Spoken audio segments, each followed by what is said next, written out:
Bom dia, Salmo 117. São apenas 2 versos nesse salmo e eu queria começar pela leitura.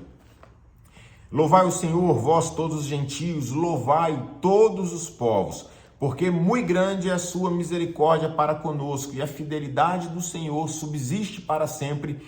Aleluia! Perceba que nesses 2 textos, no primeiro verso, a Bíblia vai dizer o seguinte: louvai ao Senhor, vós todos os gentios, louvai todos os povos.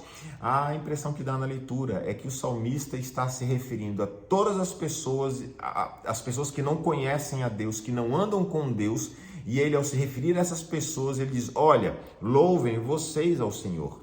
Percebe? É como se houvesse uma separação, o salmista de um lado e as pessoas do outro. E aí, diante desse primeiro texto, onde ocorre essa separação, vem agora o segundo verso. E o segundo verso fala o seguinte: porque muito grande é a sua misericórdia para conosco. Ele une de novo todas as pessoas debaixo da misericórdia do Senhor. E o texto termina e fala: a fidelidade do Senhor subsiste para sempre. Aleluia, aleluia, amém. Perceba que no primeiro momento, quando a gente lê o primeiro verso, diz o seguinte: louvai-o vós todos os gentios, ou seja, aqueles que não conhecem a Deus, aqueles que não andam com Deus. Parece que há uma separação. E aqui é o perigo, porque muitas vezes nós olhamos e entendemos que o evangelho é quando eu olho para mim mesmo e falo: olha, eu não erro, eu não peco, sou um bom marido, sou uma boa esposa, sou um bom filho, e por aí vai. Nós colocamos os olhos sobre nós mesmos, baseados na palavra de Deus, e achamos então que nós somos santos, que nós somos puros, que nós somos bons e que os outros devem louvar ao Senhor. E esse pensamento é justamente o inverso do Evangelho. Aquilo que o Evangelho traz para nós é que existe um Deus, e Ele sim é santo, Ele sim é puro, Ele sim é bom, dele Ele exala bondade por onde Ele anda. Esse Deus que se fez carne, habitou entre nós e vivendo aqui no nosso meio, temos histórias que contam toda a bondade, amor e misericórdia que Ele derramou pelas pessoas. Que Ele, sendo justo e bom, recebeu injustiças, maldades. Ele, sendo fiel, recebeu a infidelidade. Ele se entregando aos seus amigos na hora que precisou. Os seus amigos disseram a Ele: eu nem conheço esse Jesus. Quando nós entendemos que essa é a essência do Evangelho, é olhar para Deus. O Evangelho é aquilo que faz com que eu olhe para Deus entendendo quem Ele é e o que Ele fez por mim.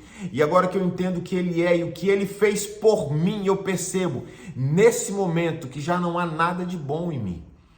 Quem sou eu diante de um Deus tão grande? Então o meu entendimento muda. Em vez de qualquer um de nós poder pensar assim: puxa, mas eu sou mais santo do que o outro, eu esqueço a comparação. O Evangelho não é para que eu me compare a ninguém ao meu redor, absolutamente a ninguém. O Evangelho é para que eu olhe ao Senhor e entenda a minha condição diante dele. A minha condição é uma: pecador, resultado, condenado à morte. Essa é a minha condição diante dele. E não adianta eu olhar para a vida de ninguém ao meu redor, porque a Bíblia vai dizer que todos estão debaixo da mesma condenação. Todos estão debaixo do mesmo pecado, condenados à morte. Então não adianta eu olhar para alguém do lado e falar assim: olha, fulano matou, fulano bebe, fulano se droga, fulano abandonou a família, qualquer coisa nesse sentido. De nada me adianta, porque no final eu vou ter o mesmo fim que essa pessoa. Se eu olhar para essa pessoa, nós dois, eu e ela, chegou no último dia, perderemos. A vida vai se acabar e não terá nada além disso. Então o foco do Evangelho não é eu olhar para pessoa alguma ao meu redor e me comparar, mas o Evangelho é o momento em que eu olho para aquele que é o Filho de Deus que veio me buscar e me resgatar, porque eu estava perdido nos meus pecados, nas minhas faltas, nas minhas falhas, nos meus delitos, e eu iria passar a eternidade longe de Deus, e Deus na sua infinita misericórdia, por isso que o texto vai dizer, porque muito grande é a sua misericórdia para conosco. Agora então eu olho para o lado e não me comparo, não me distancio de ninguém, muito pelo contrário, é como se a gente tivesse vontade de juntar as pessoas ao redor, nos unirmos e falar: aleluia, graças a Deus, o Senhor veio, Ele nos buscou, Ele nos resgatou. Por causa dele existe agora uma esperança para as nossas vidas. Por causa daquilo que ele fez, podemos ter uma certeza. A vida não chegará ao fim, mas quando os nossos olhos se fecharem nessa terra, há uma eternidade esperando por nós. Se o pecado me dominou, se o pecado me venceu até o dia de hoje, eu declaro no dia de hoje, eu deixo claro no dia de hoje que o pecado acabou. O pecado não tem mais domínio sobre mim, o pecado não tem mais domínio, porque eu entendo aquilo que ele fez na cruz por minha causa. Se o pecado me venceu até o dia de hoje, nós olhamos para a cruz e damos um basta. Até hoje, o pecado pode ter nos vencido, mas quando olhamos para a cruz, nós dissemos: hoje isso acaba.